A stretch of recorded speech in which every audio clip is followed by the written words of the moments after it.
Puss in Boots: The Last Wish, the second true installment of the Puss in Boots series. They did technically have like an interactive movie on Netflix. They had some shorts and they had some TV shows, but this was the second true movie installment of the series. I'll be completely honest, when I did see that this movie was coming out, I wasn't super excited about it. I was just very kind of on the edge. I was like, oh, you know, they're making another Puss in Boots movie. The first one was okay, so I was like, yeah, I'll definitely check it out, but I wasn't super intrigued by it. But then I ended up seeing Sean Chandler's video of his top movies of the year, and he put this movie at number 9. And my head just blew up, and I was like, Sean Chandler, obviously one of the greater movie critics here in the community, he ended up putting this movie in his top 10 as an animated film about a cat.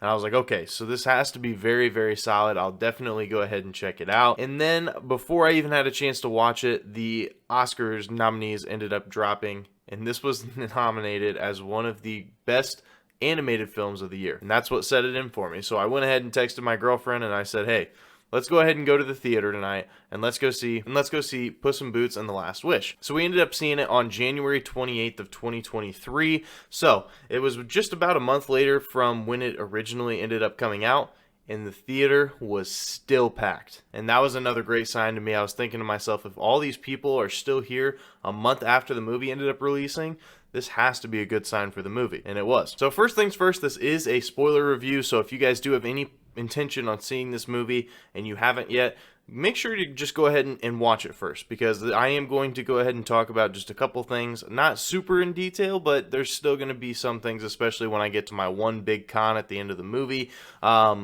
I am going to be spoiling some things, so make sure you guys have seen it before you watch this video. But main thing is, the plot of this movie is Puss in Boots is down to his last life, and there's a map that leads you to a wishing star, and so he is trying to get to the wishing star to be able to wish for his lives to come back. And you know, as any children's animated film ends up going, there are of course issues with this. The first thing that I did like about this movie is it was very visually appealing. It had lots of vibrant colors, and the running action scenes where they were running and like fighting with each other, especially like the opening scene and then a couple of the scenes with the wolf, you could definitely tell that it was very comic book like. They had like the streaks to make it look like they were truly running, and it was very well done, especially in a comic book sequence. But what I really liked about it is they ended up going back and forth between what was supposed to be like real and what was supposed to be comic book, and they didn't try to like hide it. They didn't, they didn't try to just say, oh, this is all supposed to look the same, here you go, this is going to be a normal fighting scene. No, they ended up having animated parts where the character was running and you could tell that they were running, and then they also had scenes where the characters were just normal and they had no comic book streaks behind them or anything. They did a very good job of distinguishing the two. Another thing that I really did like is, as I had mentioned, they are going for the wishing star, and so they do have a map. And the thing that I liked most about the map was the visuals behind it, because depending on what person was touching the map, the whole world all around them in the I think it was called the dark forest would change. It would change color schemes, it would change the land and the way that it looked. It changed everything about the forest that they were in.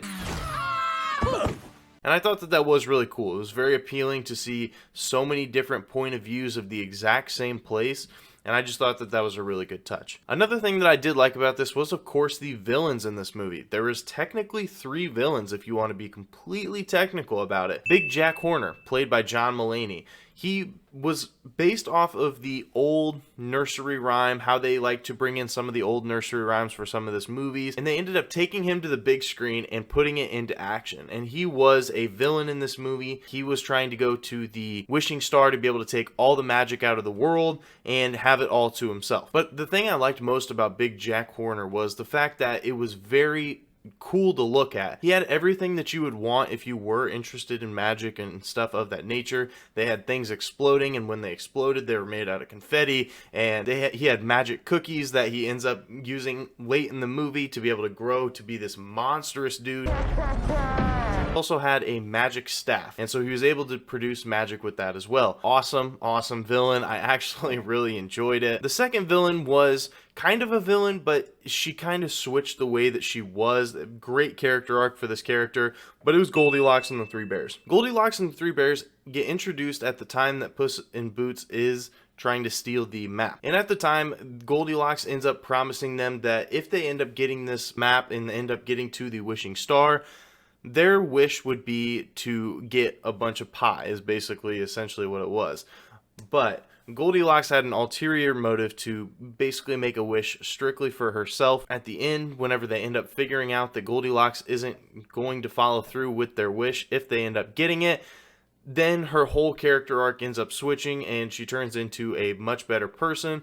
But at the time being, whenever it first starts, she is a villain for sure. And then last, but certainly not least, we got to talk about the wolf.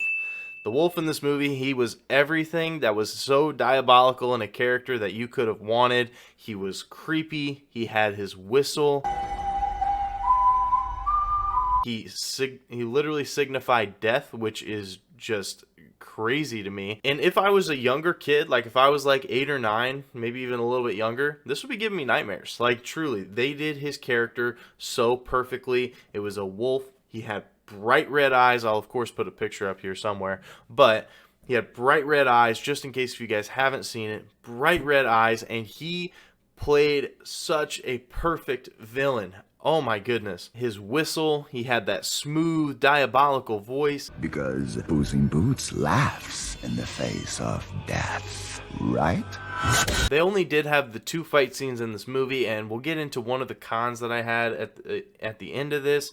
But regardless, I still thought that the wolf was fantastic. This was literally one of the best villains that I've seen in a very, very long time. And then, of course, another thing that I loved about this movie, I'm a pretty lighthearted guy, so when I see humor in a movie, I absolutely love it. I thought that this humor was great. It worked really, really well. And the thing is they did a great balance of balancing it between some of the younger audience that they're going to be attracting with, you know, cutting the pants off of people or making little jokes that are much more appealing to some of the younger people, but they also did a really good job of appealing to the teenage and even like later audiences as well, with some of the like blurting out of the cussing and talking about like medical terms like the dog, like how he was going to have a hernia. Easy, you're going to give yourself a hernia. So there was like so many different things that were very funny in this movie, and they appealed to so many different audiences, and that's why it worked so well. I wish that there was more movies that did this,